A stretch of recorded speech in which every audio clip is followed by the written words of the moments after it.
फरार आरोपी दत्ता गाडेला पकडून द्या, 1 लाख मिळवा। स्वारगेट अत्याचार प्रकरणातील आरोपीसाठी पुणे पोलिसांनी हे बक्षीस जाहीर केलंय।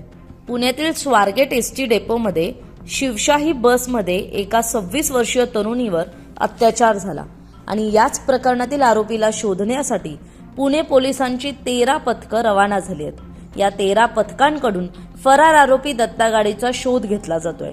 दत्ता गाडेनं लैंगिक अत्याचार केल्यानंतर ज्यांच्याशी संपर्क केला त्या सर्व 20च्या 20 जणांचा जबाब पोलिसांनी घेतलाय आणि बुधवारी पुणे पोलिसांचं एक पथक दत्ता गाडेच्या शिरूर येथील मूळ घरी सुद्धा धडकलं होतं।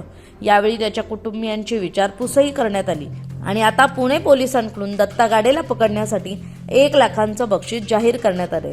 पुणे पोलिसांनी प्रसिद्धी पत्रकाद्वारे याबाबतची माहिती दिली आहे। तरी फरार आरोपी दत्ता गाडे हा सराईत गुन्हेगार आहे। त्याच्यावर याआधी अनेक गुन्ह्यांची नोंद आहे आणि त्यामुळेच त्याचा शोध घेतला जातोय। मिळालेल्या माहितीनुसार दत्ता गाडे हा स्वारगेट बस स्थानकात पोलीस असल्यासारखा वावरत होता। पोलीस तपासानंतर ही धक्कादायक माहिती समोर आलेली आहे।